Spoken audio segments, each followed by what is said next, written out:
So much Forest focus. What a week it's been for Nottingham Forest fans. The pain of Brighton, the despair of the first half of the game they weren't even playing in, and then the drama of the second half of that match between Luton and Bournemouth last night. Now Forest goes to Kenilworth Road on Saturday with a chance to open a 6-point gap on their opponents if you cast aside a possible points deduction that we might find out more about tomorrow. So joining me to discuss all that and more are, first of all, Reds fan Emily Anderson. Morning, how are you doing? Good morning. Very good, thank you. Yeah, raring to go. Are you okay after last night? I am. I've already, Well, I did a very therapeutic video with Mark Southerns last night after the game. That was good to unpack how I was feeling. We'll get into how you guys are feeling, including our second guest, Pete Blackburn. Morning, Pete. How are you? Morning. Yeah, not bad, thanks. Just about recovered from the terror and adrenaline of last night, I think. And also feeling relatively fresh after you ordered me to go to bed at 11:30, like you were sort of dad at the end of his tether. Well, you were fretting over who should start up front for Forest. Really, there's someone more important than us who can make that decision. But we will give our lineups as we go along. Just kick us off then, Pete, on how you're feeling about the game now, especially with the context of last night after Luton were 3-0 up and lost 4-3 to Bournemouth. Well, you've got to feel optimistic and be sort of washed away by the emotions of what happened last night. Sort of really just cleaning up all the misery from the weekend and giving us a fresh start, I guess. Because if you don't, then what's the point of being a football fan? I mean, I guess the sort of boring answer around the game is that it isn't a game that's going to create any conclusions, that nothing's going to be done and dusted at the end of it, because there's still, 9 games and 27 points to play for. But, you know, what our instincts and our feelings are actually telling us that it's going to be absolutely huge. I'm pretty excited about it, I think, to be honest. Sort of against all of my better knowledge and experience of recent weeks, I suppose, really. But I think it's a game where we can get some joy, and I'm just hoping it's going to be that moment where things come together. We put in a 100-minute performance rather than 80, 85, and this is going to be the start of the change for us and the turning point. I guess it's the psychology of it all, really, Emily, because Pete's right. There's going to be 9 games left and 27 points, but the swing of if we win to if we lose and what it means for us, and obviously what it means for Luton and potentially the teams around us, it's so massive. And, you want to stay grounded and sober, but equally you kind of want to get swept away with the emotion of it and the hope, I guess. I'm never grounded and sober. I always get swept, metaphorically or physically, I always get swept away in the motion of it. I think it is about the mental battle, because I actually think, I think even Luton fans would struggle to argue that who's got the better team on paper. I think if you pick their strongest 11 and our strongest 11, I would suggest that, oh, my dog's about to go nuts. You would suggest that Forest would win every time. But as we know, it's all about the mentality. And I do feel excited about the game, but equally, I just hope that the team can keep their emotions in check, and no matter what happens in the game, we can get behind the team. It does really feel like a pivotal day on Saturday. And I keep telling myself, no, it's only a game. It's one game of football. There are 9 games to go afterwards. So if we lose, it's not the end of the world. But I just think, you said it last week, Matt, it feels almost as important as Wembley. It's almost like a playoff final in one day. And even though, yes, we do have games to go afterwards, I think if we can get something out of Luton, and when I say get something out of, I mean beat them, could that be our kickstart to make sure that we stay up?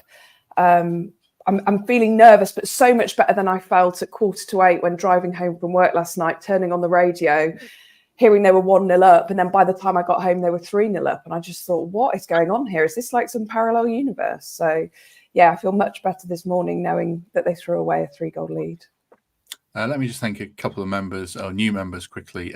Nigel Cragg and Matthew Burnham, thanks for your support. And everyone else who signed up as well, really do appreciate that. I said this to, Mark last night, Pete, on the stream we did straight after the game. An impromptu one, because it felt so big at that moment. But the drama and the emotion and, frankly, the occasional torture of being a football fan was summed up last night, because at half-time, I felt like our season was unraveling. I always try and be, level-headed and pretty grounded in certainly on this, but you do occasionally descend into full football fan. And in our WhatsApp group last night in the podcast, I said this: how have we got 24 points this season? It's been an absolute joke. And now I feel like we can turn it around. But like I was saying, anyway, the drama and the torture of being a fan, it gets to you sometimes, doesn't it, Pete? It does, yeah. I mean, it's all sort of totally mad, really, isn't it? And I think it's been like that the whole week. I was watching the stream that you guys did after the Brighton game, and there was some pretty palpable anger in there. And watching the sort of week go past since then has been like you all having sort of slow therapy and coming around. So it's been quite nice to see, and it is absolutely balmy that we're now sort of buzzing about the game again and sort of excited about what we might be able to do. But I think the big reason for that is that, you know, forget about what we've been through. This Luton team are not in a moment of strength here. They've just come out of an unbelievable, energy-sapping, brutal defeat that has got to have an impact on them. I mean, just to sum up the significance of the moment, one of my good friends, James Sharp, who works for the Mail on Sunday, tweeted last night that Bournemouth are only the fifth team in Premier League history to come from 3-0 down to win. The first since 2003, I think he said. And that is a seriously punishing statistic to be a part of, and it has got to hurt in that dressing room. I mean, obviously they can be very proud of that first half performance, but what does that count for at the end of the game? I didn't see the interviews after the game, but Rob Edwards at the side of the pitch clapping the fans looked absolutely devastated. And, you know, I mean, I can't see how he turns that round last night. So he's going to obviously have to wake up today, and he's got a couple of days to try and find the sort of the energy again. And I don't know what Luton have got time for now, really. They've got a couple of days of recovery and maybe a bit of video analysis, but I don't think I'd be desperate to look back at some of those goals firing in against us from last night if I was them. So I think it's a massive opportunity and a massive moment for us.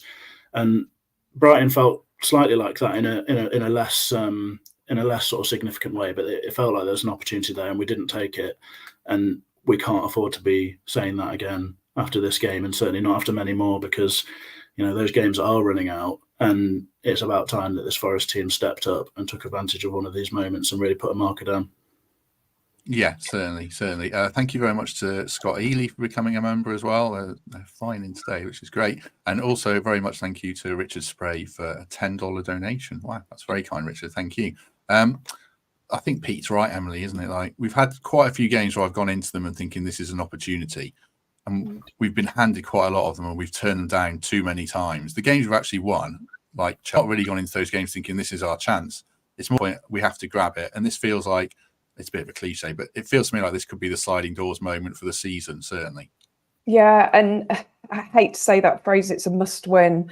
I'm sure the players aren't approaching it in the emotional way that we seem to be as we go into games. And for them, hopefully, it's just another game. Obviously, it's at Kenilworth Road, which doesn't go in our favour because we know it's such a small, compact stadium, isn't it? And the Luton fans are going to be behind them. I saw the Rob Edwards interviews last night, and he seemed, although he looked dejected, he seemed quite resilient. But I guess what else could he do? And I think the problem that Luton had last night is they had this great first half when they went 3-0 up, but then they didn't change the formation to reflect the 3-0 that they had at half time. So they carried on gung-ho in the second half, despite having that 3-goal advantage, and they very soon lost that. And I wonder if that's what we take advantage of, because they're going to, then I don't think they're going to change their style of play just because they've had that horrible defeat on Wednesday night. They haven't got time to change it. And I don't think that's his philosophy either. So we should really take advantage of the fact that they're a bit Spursy, or a bit how Spurs are this season, where they just go for it no matter what. And I think that is something that we could really, really take advantage of. Yeah, and the other thing that kind of related to that as well, what Emily's saying, Pete, I think is I don't think they've got the personnel to make sweeping changes now. They've got players, injuries, players are dropping like flies. Tahith Chong went off last night. He's a good player. See if he's back. But defensively, they really are down to the bare bones. And this quick turnaround, the physical and mental draining of it, I mean, it should all play into our hands, shouldn't it? Well, you would hope so. I mean, I was a bit torn when we were talking about the psychology of the Brighton game last time I was on, and I wasn't sort of confident that you could really predict how these things go. But I don't really see how that could not be the case for them. As you say, it is a proper bare bones situation. I think if you look at their bench from last night, there's several academy players. I think some of them, certainly one of them, was only picked up very recently from one of these sort of next chance academy type things. Players that it's on me to have the knowledge of them. I don't. They're players that I haven't really come across before. And did they have 2 keepers on the bench? I think, and the options for changing the game for them are pretty slim, really. I think Corley Woodrow is the sort of potential game changer up front, but he's not a player that we should be desperately worried about. I mean, Luke Berry and Pelly and Panzeri-Reddick, they're players who say an awful lot about this journey that Luton have been on, and it's incredible that they're now plying their trade in the Premier League. But they're not Premier League footballers, really. And I think, like we've already said, this is an opportunity that Forest really can't be turning down. That team have got to go out and show the quality that they're supposed to have in this one. And I think the mentality, more than anything, we know there's lots of good players in there, and we've had moments in games and indeed most parts of games where we've been full of threat and attacking verve, and we've looked like we've got quality, but it's always been the sort of mentality that's let us down. Mostly defending our own box, but in recent games a little bit in front of goal as well. So this absolutely has to be the moment that changes. I think we can over dramatize the sort of narrative sometimes. I think must win is a bit of a stretch, because if we draw the game, there's still every chance that we can get something salvaged the rest of the season. But I think it's the sort of critical nature of the moment, given what happened to them this week, suggests that if we win it, it could be an absolute game changer in the sort of journey of the rest of this season. And that's where I feel like the pressure is, the sort of the moment that we need to take an opportunity out of, because we're going to get hit by a points deduction. Things are going to start feeling pretty difficult for us. And this could be a big swing. I think we can't afford to lose the game, and I really think we need to go and win it, because we should be able to. Just the other thing I want to talk about is I hope we don't get too wrapped up in this narrative about Kenilworth Road, because I think I'm not sure it's accurate the way we talk about it necessarily. I'm more concerned personally about the size of the pitch than I am about the stadium, because it really doesn't suit the way we want to play. The stadium, this is not the sort of relentless fortress that the City Ground was last season. Their form there isn't great at all. I'm trying to think. I think they've maybe lost 4 in the last 5 at home. And granted, a lot of those were just by 1 goal and against better teams. But I just really hope we don't get wrapped up in that as fans and as players, because our fans can go there and outsing the home fans, and I think our players can shut up the crowd pretty quickly. And the psychology of the crowd and the players is going to be hurt from this week. And if we can go out there, lay down a marker pretty quickly, then hopefully we can really turn that whole thing. I think for me, Emily, the psychology of the game is around, because I don't think there's very few scenarios where I see it being 0-0. I think it's, if we go behind, can we come back? And if we go ahead, can we manage the game to stop Luton coming back? Because Luton have shown they can come back from 2-0 down against Villa. And obviously we saw last night what they can do the other way. But that's happened multiple times to them as well. They've blown leads, they've rallied back. So to me, it's game management, and our mentality in that sense is key, do you think? Yeah, definitely. And I think we mustn't underestimate Luton either, even though they're ravaged with injuries and they had a horrible defeat last night for them. Like Pete mentioned, that they're always seem to be in games, don't they? And they have the ability to get back into games like they did against us at the City Ground when we thought we'd nailed a 2-0 lead and they got it back to 2-2. I just really want us to play the game how they played the first half last night. Obviously, the second half for them was a disaster. We have just got to go for them. We've got this horrible habit of in the first half of games being passive and letting the other team control the game. We need to do that. We need to catch them on the break. We need to use our pace men. We need to scare them with a one-ye. And we need to be so solid in defence, because we all know those crosses into the box from Doherty and Morris on the end of them could spell disaster for us. So I just think we've got to be that Forest that knows they can see out games. The Forest that played most of the Liverpool match, the Forest that played against West Ham. We mustn't be scared. And equally, if it doesn't start well for us, it's so crucial that the fans keep singing, because I know Greg mentioned when he was at Brighton at the weekend, it was very quiet, and it's really tough when you go a goal down or a couple of goals down to keep singing. But the players, you can see it lifts them, and we've got to keep lifting them, and we've got to stick with them. And I think if every player plays how we know they can and should play, we should be fine. But yeah, I mean, it's going to be one of those games, a scrappy, lots of goals, probably lots of mistakes. Just hopefully we score more than them. Just before we get into our lineups, then a quick word for our sponsors of Trent Navigation and what they've got going on next Saturday. Oh no, not Saturday. April. Sorry, not next Saturday. Saturday the 13th of April. Oasis are playing at the Trent Navigation, performing at the Live Shed. The legendary Oasis on Saturday the 13th of April. They'll be taking stage at 5:30 p.m. right after Forest v Wolves at the City Ground. As always, entry is free. 2 outdoor bars and a barbecue food court. What a way to celebrate if Forest win. Were you Pete Blackburn is a bit younger than me, and probably he was way too cool for Oasis and like some kind of fringe indie bands that played in front of 200 people. But were you an Oasis fan, Pete, growing up? Big time. You've got me all wrong there, mate. I've got you all wrong. Yeah, big time. I've seen Oasis a few times. In fact, me and a bunch of friends were camped outside the ice arena for the, I can't remember what tour that would have been. Maybe Heathen Chemistry tour, I think, in the early hours in a tent on Bolero Square, waiting for tickets to come out. I think that's quite a different world now, really, isn't it? Yeah. So no big fan. I'm not familiar with Oasis. I think I've seen Oasis, and they were good fun. So I'm sure it'll be great, and especially as you say, if Forest have got a win that day, it could be a hell of a night. Favorite Oasis song? Oh God. I'm a bit of a sucker for some of the B-sides, so I'll probably say Master Plan maybe today. What about you, Emily? Were you a fan? Yeah, I noticed you didn't ask me if I was too cool not to like Oasis. You know I'm not cool. No. Back in the day, I was more of a Blur fan, I'm afraid, and I went to see Blur when they had their big rivalry. But I love Oasis now, and my daughter, who's nearly 14, is a massive Oasis fan. So we always have it blaring out in the car. I'm a bit of obvious choice really, but Don't Look Back in Anger is my favourite. Very good. I would say Champagne Supernova. I like. Yeah. Or someone just dropped that in the comment. Martin dropped that in. Or Stand By Me, but then it's in the Halifax advert.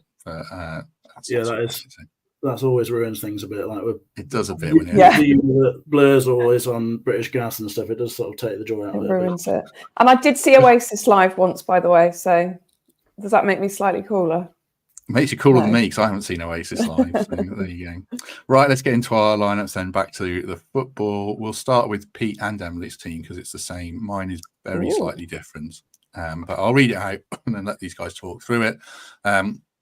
All our defences are the same, by the way. So it's Matt Sells in goal, back four of Nico Williams, Willie Bolly coming into the team to partner Murillo, Harry Toffolo, Nico Dominguez and Ryan Yates in midfield, Anthony Elanga, Morgan Gibbs-White, Callum Hudson-Odoi and Taiwo are 1 year up front. Assuming I've got that right, Emily, what's your thinking there? Well, as we talked about after the Brighton game, I felt like there was a lack of maturity in the centre of defence, which is why I've brought Bolly in for his experience, for his height, for his defending ability, and just basically kicking the ball out in those dangerous areas when we need him. The rest of the back four kind of speaks for itself, really. And obviously Sells in goal. In the centre of the park, I was toying with, do we start Yates, don't we? Because I know he gets a lot of criticism for maybe ruining some of our players with moving forward. But I just feel like we need his tenacity, we need his leadership, we need his dog-fighting spirit in the centre of the park on Saturday. We need him there to gee up the crowd and to do all those things that we know we can do, breaking up play, those sorts of things. And I've said this time and time again, that front four for me of Elanga, Hudson-Odoi, Gibbs-White, Awoniyi works so well, and that has to start. And the pace of Elanga on the right, along with the skill set of Hudson-Odoi on the left, we could really cause them some damage. And even if Taiwo only gets about 60 minutes out of the game, we know now that we've got Chris Wood on the bench ready to take over. I toyed with starting Chris Wood, but I think I could regret that. I think Taiwo works better when he starts a game, and Chris Wood almost works better when he comes on for that 70-minute impact sub, which is why I've gone for a 1 year over Chris Wood. Thank you very much to Cunning for becoming a member. Literally just that's all the username is. It just says Cunning, not Cunning something. So yes, thank you for signing up. Pete, the reason you were up late last night, mentally torn, was because you couldn't decide between Taiwo and Chris Wood. Why would Taiwo get the edge for you? Or have you changed your mind while we've been talking? No, I haven't changed my mind, but I'm very sympathetic to the idea of Wood starting, which I think he's in your side. So I guess the main reason is that when you look at the weaknesses of Luton, it's defending against counter-attacks, defending against skillful, difficult players, and avoiding fouling in difficult areas. Those are all, I mean, that strikes me as a sort of game plan for Forest in this. And I think having Elanga, Gibbs-White and Hudson-Odoi behind Awani is hopefully our best chance to get something. I think Awani can occupy their big physical defenders and then just allow the space for our quicker, more skillful players to get at them. They're quite immobile as well at the back, aren't they? I think that group is going to be a real handful for them. Taiwo's had the best part of a week to train and try and build his sharpness and his fitness a little bit. And even if he only gives us half a game, I think that's probably the way to go for me. I can see why it would make sense, because someone texted me this morning saying that the pitch is, I think, 5 meters narrower than ours and 4 meters shorter. And there's not going to be a great deal of space in behind if that's how you look at it. So it might be the case that crosses into Wood is going to be a better approach, and that space for Taiwo in behind it perhaps isn't going to be there until legs are maybe a bit more tired or the game gets frantic as it goes on. But overall I'm sort of sticking to Taiwo. I think part of it is a sort of slightly sentimental, romantic thing, because he has dug us out of this hole before in the Premier League, and I think if it's going to happen again, it feels to me like he's going to have to play a big part in it, and I want that to start on Saturday. So that's where I'm going with it, but I can't say I'm sort of desperately convicted about Taiwo over Wood. Let's put my team up then, because it does have those couple of changes, and we'll just talk about that. So I've got Matt Sells in goal, obviously Nico Williams, Willy Bolly, Murillo and Toffolo across the back four as well. Dominguez and then Sangare in midfield, and I'll talk about that. And then Elanga, Gibbs-White, Hudson-Odoi, and I've got Chris Wood up front. And I think I just favour Chris Wood. Unless Taiwo's look actually fit in training, then I would start Wood. And just a couple of other reasons. Aerially in the box, I think, is of use. Pete's right, I think, about getting crosses into their box. It might suit attacking them. And I don't know if he'll read too much into this, but he scored 2 goals against Luton at the City Ground and played really well. And they were different kind of goals. And I think Nuno trusts him. Someone messaged me, I think it was Lee Millward, who I used to work with, saying that Nuno doesn't have a group of players that he trusts. And I think he's got a smaller core than Cooper had, but I think Wood is probably in it. I question whether Elanga's in it, but we'll come on to Elanga. And then Sangare and Dominguez was such a narrow core. I suppose, Emily, you spend 30 million quid on a player, it shouldn't really be feeling like a gamble to play him. But it absolutely does. It does. And that's why I'm so kind of reticent. But if he turns up and plays as he should or can, then he should be a regular in this side. So I wouldn't mind all if Ryan Yates plays, to be honest. I don't feel like it's a Danilo game, but it's just such a marginal call. But it is frustrating that we don't hold that much faith in Sangare at this stage of the season, even though it's been a bit broken up for him. I don't think it is a marginal call for me, because I don't think this is the game for him to suddenly find form. It feels like we've been saying for the last however many months, is this the game he's going to show what he can do? Is this the game he's going to show us what he can do? I just don't think he fits currently into our team. And I don't think a scrappy Luton game, bottom of the table relegation battle, where it's going to get down and dirty, is the game for a player like Sangare. I would much rather have Yates on the field. We know Sangare's a great player. We've seen from his time abroad that he can play football, but currently he's not settling into our team. He's not settling into the Premier League. And we know the mistakes he made in the Brighton game. I'd hate for him to cost us in this game too. So for me, he doesn't start. He just doesn't start. And it's so unfortunate, because we've spent all that money on a player that currently isn't doing it for us. And don't get me wrong, if he starts on Saturday, I will be willing him on like the rest of them. And if he can put in a shift, fantastic. But I wouldn't bet on it. You're going to come in, Pete. You large inhale a breath and scratch your head and then stopped. I was just thinking about going through the team last night, and for me, Yates was an absolute no-brainer. And I feel like a bit of a sort of reactive idiot saying this because I had Sangare in my team for Brighton last week. But everything that we know or feel about this game, the sort of the seriousness of it, the intensity we expect from Luton, it's all a bit of a mad scramble. They've got very competitive players in midfield. We need someone to look after to look after Barkley. I really feel like we have to have players in that team that we feel we can trust. And for me, Yates is an absolute no-brainer. He also has shown, particularly against Liverpool, that he can have an impact defensively at set pieces. And if Wood's not in the team, then I think we need that alongside Bolly. But you know what you'll get with Ryan Yates. I think the only area that concerns me with him is that he has sort of given away silly free kicks from time to time. But I'd say that trend has decreased and he's improved in that side of the game. But Yates is going to be able to keep up with the game. I don't think he's going to be overawed by the occasion. Some of this stuff about he loves Forest and he's been here for all that stuff, maybe that's intangible nonsense, but I sort of feel it does mean something. And I would be confident if I was Nuno about sending him out and knowing that he was going to do a job for me and he was going to leave nothing out there. With Sangare, I worry that we're going to end up with a sort of narrative created around him that seems to be growing now that he might be a bit of a problem or he's off the pace and all that sort of stuff. I mean, I think the truth is he hasn't played much football here at all. He's obviously had injuries. AFCON's been a bit of a mess. He's come into a football team that has been all over the place. We haven't been able to find a steady 11. And as such, the context and the circumstances for him to thrive here have not been great.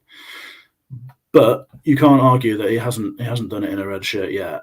But I do think we should be a bit careful about sort of building up those narratives around players because, I was someone who wanted him to sign for us before he came, before it was even mooted. I think there's a player there, and if he can get up to speed, then he could still be a really important asset for us.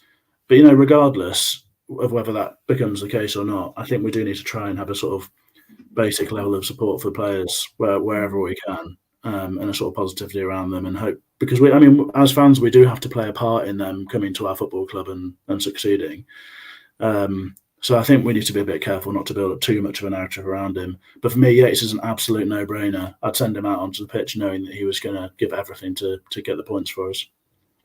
I'm not sure Luton's midfield is like this Battle of the Somme kind of 1970s match of the day thing that I feel like some fans are building up to be. Last night they played Ross Barkley, Tahith Chong, Benny kind of tucked in, and Jordan Clark, who's a bit of a ratter, but I don't know if he's going to be too much more than that. I just kind of think I'd be very happy if Ryan Yates started, like I said.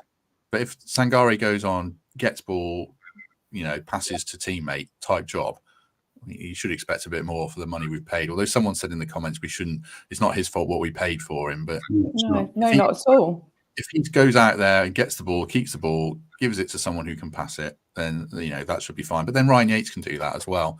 So I'd be happy I'd certainly be happy if Yates played, and I would be nervous if Sangare played, but I still think he can do a job. I really hope he can, because if he plays well, then we should be a better side. Sorry. No, I was just saying it's a really obvious thing to say, but just pick our best 11. So if Sangare fits better in there, put him in. If not, Yates. But we didn't pick our best 11 against Brighton, and it didn't work. So just pick the best 11, and just go for it. I was just going to add that it's not so much that it's some sort of gigantic physical battle that I'm expecting that we need Yates as a general for. It's more the case that they have that sort of box in midfield, so there's bodies there that outnumber us potentially. We're going to need Gibbs White to dig in and help out as well. But Yates brings that I think a sort of reliable energy. That he's going to be talking, passing players on. I think that he gives us a better chance of coping with the sort of intensity and that they bring in numbers than Sangare potentially does. The worry with Sangare is that sometimes games just seem to pass him by, or that moments seem to pass him by, and he's just maybe not quite up to the pace of the intensity of the game. And I just don't think we're going to get away with that today. If he starts and he's had a great week in training and he can be the player that we sort of hope he can, fantastic. I'll be absolutely all over that. But if it was me picking that team, I'd be sending Ryan Yates out as one of the first names of my team sheet, knowing that he was going to do everything possible. I think that was the issue as well, that Luton play with that intensity, don't they? We know the Premier League has an intensity anyway, but Luton just seemed to be like the Duracell bunny and just keep going and going. They obviously looked absolutely distraught and leggy in the second half yesterday against Bournemouth. But I just think we need someone like Yates to break up that midfield and just to get stuck in on them. Because Luton just never seem to give up. It doesn't matter what's going on the field; that they never give up. So yeah. Matt, can I just add one more thing on the lineup? So I know you probably want to move on, but I think this is going to be an absolutely huge game for Nico. He's got a big duel up against him, and he's had a couple of those in recent weeks. I guess I'm thinking of that what seemed like a sort of a duel that sort of dominated lots of moments of the game against West Ham with him and Kudus. There was just so much of that one-on-one going on, and he did a job on Diaz for much of the Liverpool game as well. I think he's going to be crucial in terms of keeping Doughty quiet and also hopefully pushing him back. But also, I mean, it's obviously a very tight, narrow pitch, and opportunities to get in behind might be a bit more slim than we would like. Nico's ability to drive into the box and to cross could be really pivotal at the other end as well. And we know they're not great defending in those situations. So it feels to me like after a really, really good run of form for him, this could be another great opportunity for Nico.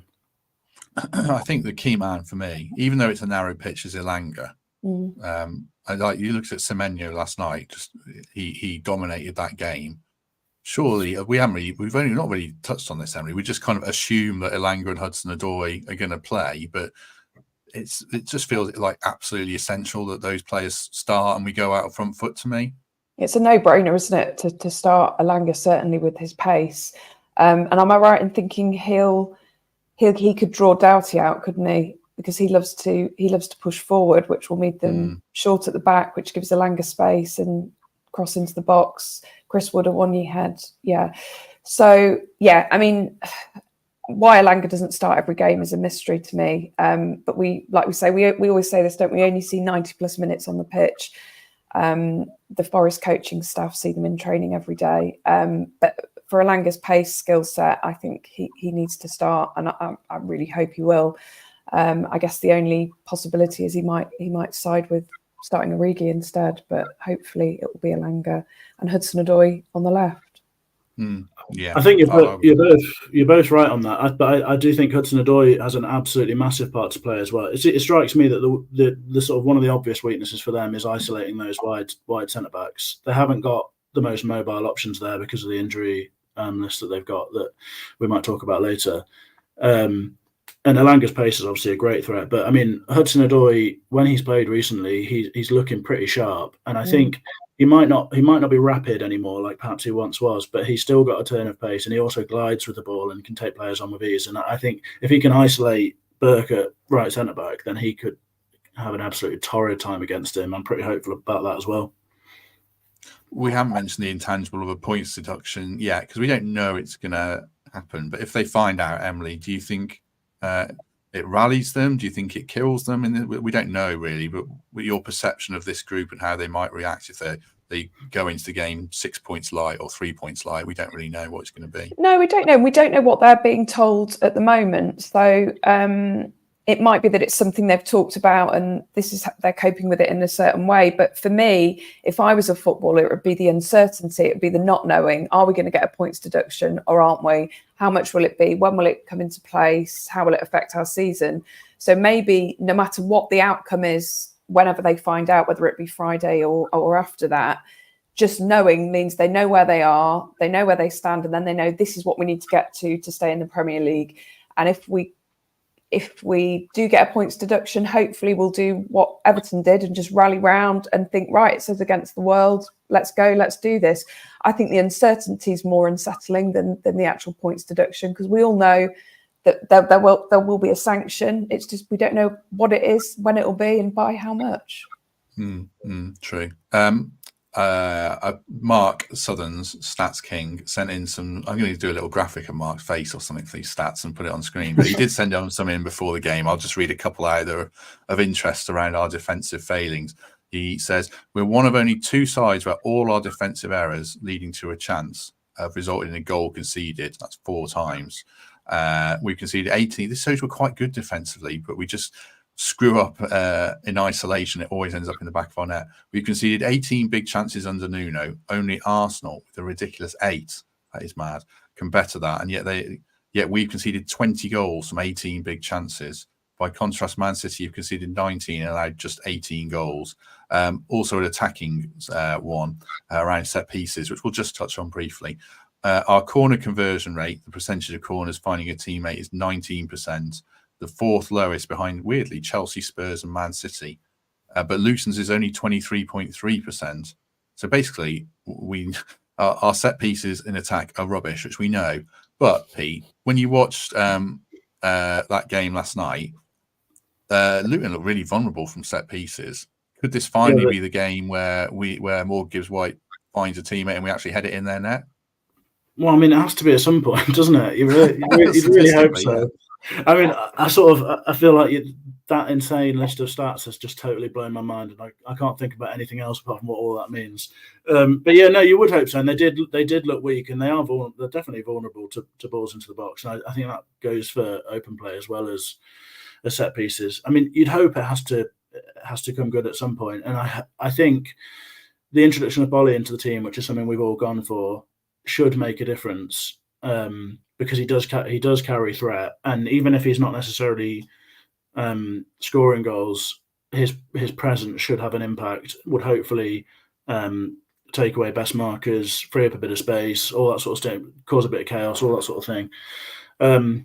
So yeah, I mean, I'm hopeful that that's a route to success for us. And as I mentioned before, I think the Forest fullbacks have a role to play as well with their weakness against crosses. I think both Williams and Harry Toffolo have got the ability to put in good balls that can be dangerous. So I'm very hopeful that could be a sort of a successful avenue for us.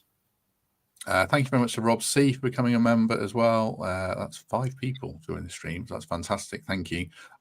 Equally, Emily, the flip side of that is we know our own defensive vulnerabilities.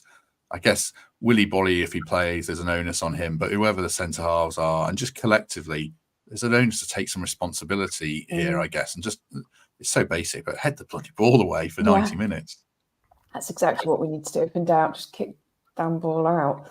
Don't mess about with it on the edge of your box. And this is why I think Bolly needs to start because of that defence capability that he's got. And I don't think a game like Luton on Saturday would faze him. I think he'd do a good job. And then maybe Murillo could wander a bit if he wanted to, because we know he loves a wander. They've just all got to put in a shift. It's really simple. It's really, really simple. Just put in a shift, do your work, do your jobs, and we should come out on top. And thinking about mentality, do you remember before the Man United game when Gibbs-White said Man United don't want to be here, they don't want to be here? We kind of need that mentality on Saturday, don't we? Hopefully they're sort of talking about that on the training ground and saying, look what happened to Luton last night. We need to go in for the kill. We need to make sure that we damage them early and we just hit them when they're down.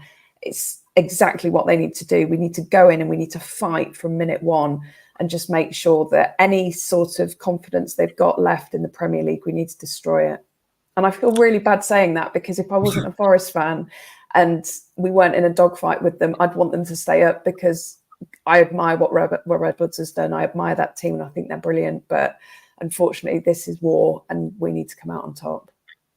I think neutrals will quite like us to go down this season. Of course they would. So we should actually harness that and use that. Thank you very much to Nomad for becoming a member as well. Very good of you. So thank you for that. Last point, Pete, or last topic conversation I was going to say was just around the other fixtures. There's very few of them this weekend. Burnley v Brentford could be a really interesting game. I said this a couple of times already, but if Burnley win that game, the agony in the Brentford camp going into an international break would be very interesting. Everton don't play, Sheffield United don't play, and Palace don't play. So it just further adds that kind of sense and that narrative that how big a win could be, I guess, doesn't it? Yeah, I mean, I was listening to your interview with Colin Farrell the other day, which I thought was excellent. and he mentioned Steve Cooper using the word context a lot to talk about the sort of noise around games, I suppose. And I think that's where we are now. This game is absolutely dripping with context. There's so much of it, and all of it seems to add to this feeling of intensity and pressure and importance. So I think it's pretty huge. We need to make sure that we come out of it without that sort of big swing against us, because you go into that international break on a real downer, and that's a big job for Nuno to turn around the atmosphere and to make the squad believe again. But the opposite is also an incredibly powerful situation, and we could go into a 2-week break having absolutely, to use Emily's brutal words, sort of destroyed Luton. And I mean, the confidence we can take from that would be absolutely huge. And there's winnable games to come as well. There's more context for you. I mean, it does feel like it's absolutely laced with importance and context. So, yeah, it's massive. And like we said earlier, this is just a moment where they're going to have to step up, because too many times recently they haven't done that. I'm thinking particularly of those games against Villa and Brighton, where we thought perhaps maybe we turned a bit of a corner and that things were going to start to come together, but then they sort of never really emerged from the tunnel. They weren't really there. But we have shown much better than that in other games under Nuno, and now's got to be one of those times, and it's got to be the start of consistency on that front. There just can be no excuses for not coming out and getting stuck into this one from the very off. Dripping with context is something people have latched onto. Pete oozes football context. Yeah. I must admit, I was struggling to not just look at your face. Sort of, I don't know whether you the deep awkwardness in your face after I said that. Well, filthy context made him. That's probably the wrong podcast. I think that's something else. But yeah, it was a good phrase. That could be an offshoot podcast for us. Filthy context.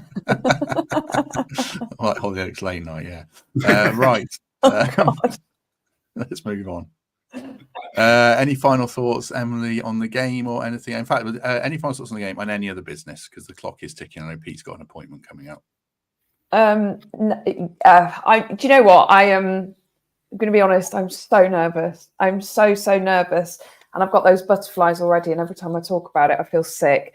So I think we need to harness that nervous energy and go out there and destroy them, and all will be fine. All will be fine. Just have confidence in our players, and we'll be fine. But I'm not looking forward to it. That's all. No. Absolutely terrified. I just hope we go out there and attack. Like, don't be someone. I think it's Greg Orham used the word passive. Like the last 2 away games, the first half, we've been relentlessly passive, if that's a thing. So let's go out there and have a go at them and test them, because they're going to be a really low ebb if we can go out and score first and put them on the back foot and quieten down the crowd, as Pete said. So yeah, that's my take on it. I don't really have any other business other than I'm not wearing a hoodie today, which no one's noticed. I'm just wearing a zip-up jacket. Nice. Kind of peering over I'm trying to look as if it's like a 3D screen or something. Yeah, no, we're actually all in the same room. Yeah. This is all an illusion. Pete, anything from you? Just I'm absolutely lost in the comments box with some of these context. Absolutely hilarious. I'm very much enjoying that bread and dripping with context. There was another from Pat, yeah. 50 Shades of Context is a good one as well. I saw that one as well. No, nothing else from me apart from just I agree with both of you and with what Greg has said in the comments. I think it's important that we don't make this the absolute be all and end all. And if we come out of this with a fighting draw and it's been a tough game, then and the performance is there, then it's still fine and there's plenty of time. But having said that, it is a big moment. There's a lot of context, filthy context going in our favour. And it has to be one that we take advantage of. I think we have to go out there, be aggressive, and take the game by the scruff of the neck. And let's face it, if they can't do that in a moment like this, then we're sort of going to deserve to get relegated, aren't we? These are the times when you have to stand up and show it. Yeah, I think so. I agree about the performance and the approach and the mentality. If that's all there and we somehow end up drawing the game through some painful circumstances, I'd still be confident coming out of it. It's just how we go about it is essential. Ollie Bowers asked who's reffing. I can't remember. Is it Darren England? It's not. It's not one of the high-profile refs anyway. They've saved those for other games, whether that's good or bad. I think it's You got it there. Let me Who find was it? it. Oh, it was Colin Frey saying yesterday how he's looked at all the dodgy VAR decisions to see if there's any kind of names that correlate of ones we should avoid. And basically, there's not. And every ref has, done us dirty at some point this season. So I don't think it really matters. And also, let's not focus on referees. Let's just go with whatever's thrown at us, and I don't know. Don't complain. Well, you can complain afterwards, but let's look after ourselves first, certainly. Right. Yeah, unfortunately, there's so much. What's the word? Context. Guff in our podcast chat that I can't find. I can't find who the referee is. But it's not a controversial one. Darren England, according to James in the comments. Oh, there we go. Yeah, So I think it's Darren England. Anyway. Oh, yeah. I'll just put this on the screen. Darren England, fourth official, Dean Whiteston. I don't know if that matters. And then VAR is Andy Madley. So there you go. Hopefully we're not talking about them at all, certainly, come Monday. Right. Tomorrow's show will be with Temps and Greg and Mikey, I think, and we'll do stuff on PSR around what we think about these new rules. And obviously, if we know something about Forest point deduction, then it'll be 99% about that. And then just some general chat from those lads about the Luton game as well, and how they view the context of it all. So that'll be at 3:30. In the meantime, thanks everyone in the comments. It's been busy and quite upbeat and quite friendly and nice, which I do like. Hopefully everyone feels a collective sense of optimism, and I hope that doesn't lead to even more misery on Saturday. But Saturday evening as well, post-match show, myself and Mark, and there's space for someone else or two other people if anyone fancies it in our little group. But yeah, we'll sort that out close to the time. Emily, thank you very much. Thank you. Can I just mention Pete's t-shirt? I forgot. Forest shirt, love it. One of my faves from the 90s. Labats, love it. Gorgeous. Goodbye. Is it a sweaty one? It is, yeah. After all the filthy context, it's getting pretty moist. That's only because we were saying before we started going live that it was a sweaty football shirt. Not just me asking that randomly, because that would be a bit weird. Bit offensive. Yes, true. Right. Did you have any other business, Pete? I can't remember. There's nothing you wanted to say. No, nothing from sentimental. Me. No, nothing from me today. I'll keep my sentimental stuff to myself for another week. Good. Well, you'll be back next week. Right. Thanks very much, everyone. Have a good day, and we shall see you tomorrow. But in the meantime, I feel like I psychologically now have to say we shall see you soon.